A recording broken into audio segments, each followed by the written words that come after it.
안녕하세요. 매일매일 건강해지는 습관 무병장수입니다. 시간이 흘러도 변하지 않는 것이 있습니다. 예를 들어 한국 사람은 밥심으로 산다 와 같은 말이 있겠죠. 시간이 흐르면서 빵이나 시리얼 같은 대체 음식 섭취율이 늘고 밥 소비량 역시 줄고 있지만 그럼에도 불구하고 우리에게 밥, 특히 쌀은 특별한 주식입니다.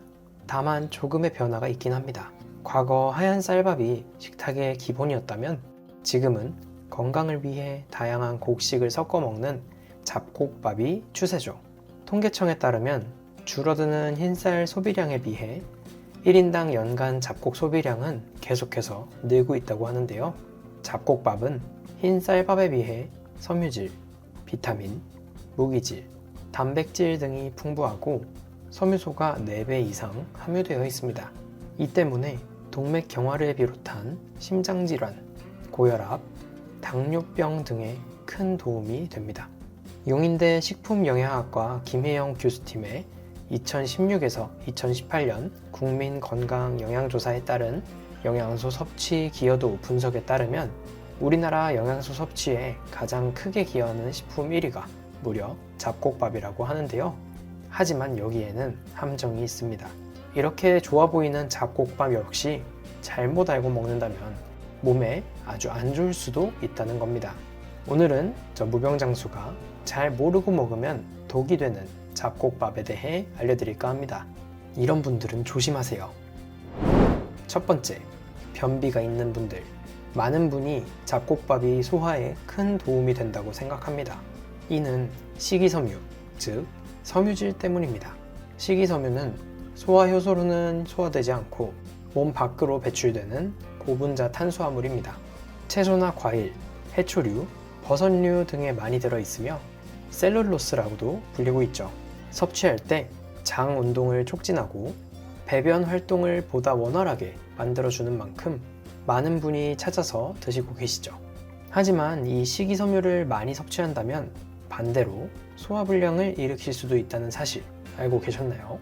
우리나라 사람이 하루에 섭취해야 되는 식이섬유 권장량은 성인 여성 20g, 성인 남성은 25g으로 만약 잡곡만으로 만들어진 밥을 3끼 먹는다면 식이섬유를 무려 60g이나 섭취하게 됩니다. 식이섬유는 수분을 흡수해서 부피를 늘려 장 운동을 활발하게 하는 역할을 하는데 만약 수분 섭취가 부족한 상태에서 식이섬유가 과다 섭취된다면 장 속을 건조하게 돼 오히려 변비를 유발할 수 있게 됩니다. 또한 반대로 식이섬유가 대장에서 분해되는 과정에서 가스를 발생시키며 장을 자극할 수도 있어 장염이나 설사 등의 문제를 일으키기도 하죠.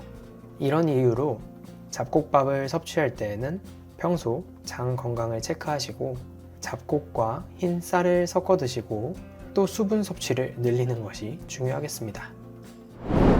두 번째, 위장 건강이 약한 분들. 잡곡밥에 다량 함유된 단백질은 그 자체만으로 크게 문제가 없어 보이지만 평소 단백질 위주의 반찬을 드신다면 조심해야 됩니다. 잡곡밥으로 다이어트를 하시는 분이 참 많은데 이 역시 단백질과 식이섬유가 풍부한 잡곡밥의 특성상 포만감을 오래 지속하기 때문입니다. 이는 잡곡의 특징 때문인데요.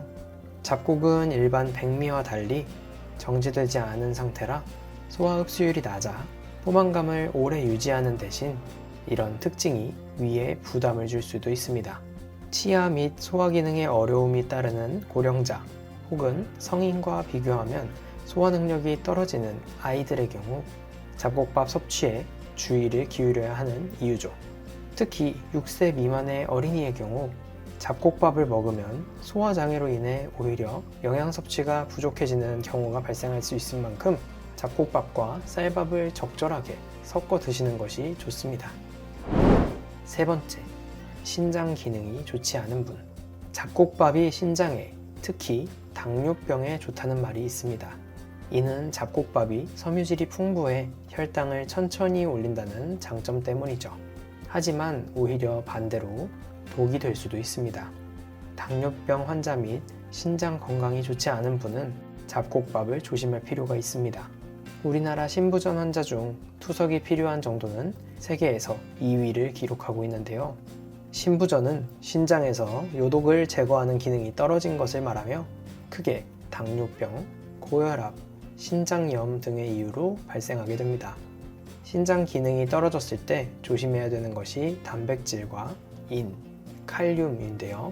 잡곡밥은 기본적으로 흰 쌀밥보다 단백질 함량이 높고 들어가는 곡류에 따라 인과 칼륨이 풍부하기 때문에 신장 기능이 떨어졌을 때는 주의를 하셔야 되죠.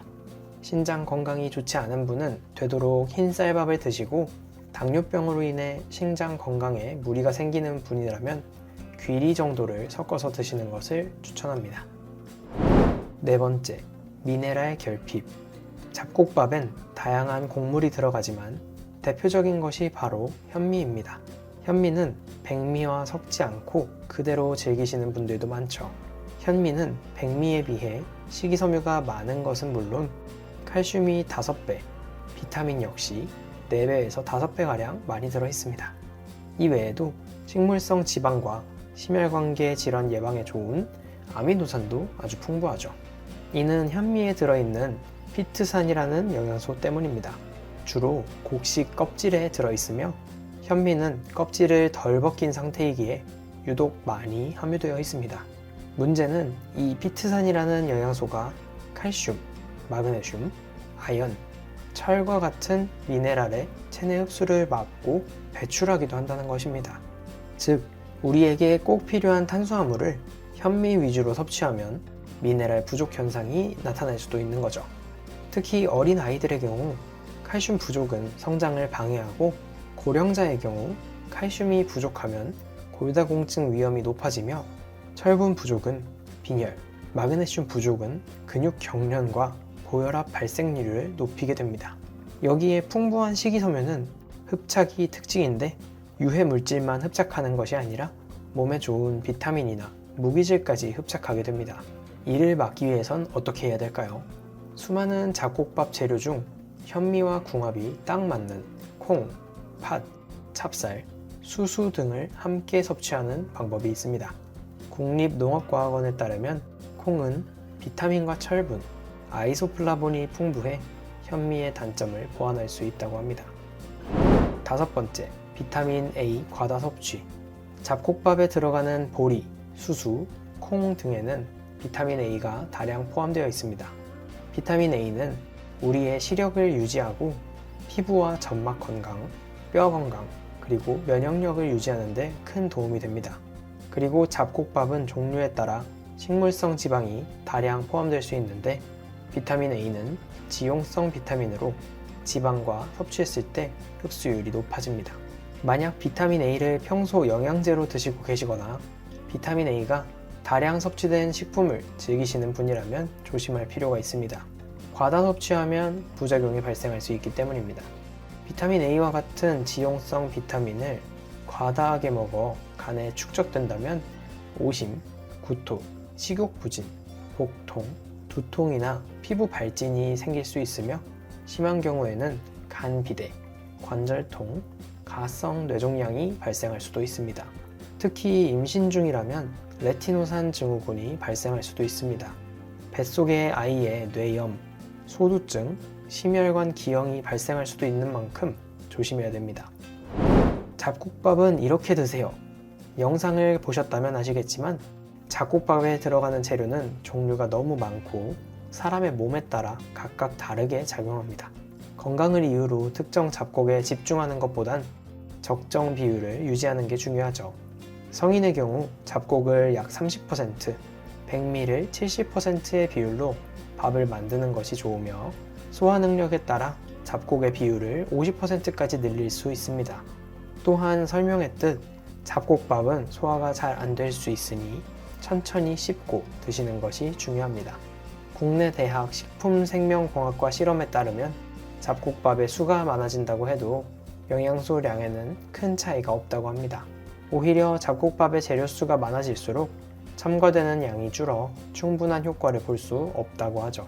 너무 많은 종류보다는 두세 가지 잡곡과 백미를 섞는 것이 좋겠습니다. 혈액순환이 잘 되지 않아 손발이 차고 소화가 잘 안 되는 분들은 잡곡 중에서도 차조를 드시는 게 도움이 됩니다.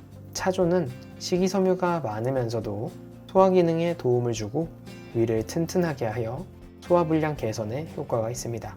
또한 갱년기 여성이라면 식물성 여성 호르몬인 이소플라본이 함유되어 있는 검정콩을 밥에 섞어 드시는 게 좋고, 수수는 콜레스테롤을 제거해 성인병 예방과 혈관 건강에 훌륭합니다. 오늘은 알고 먹으면 금, 모르고 먹으면 독이 되는 잡곡밥에 대해 알아봤습니다.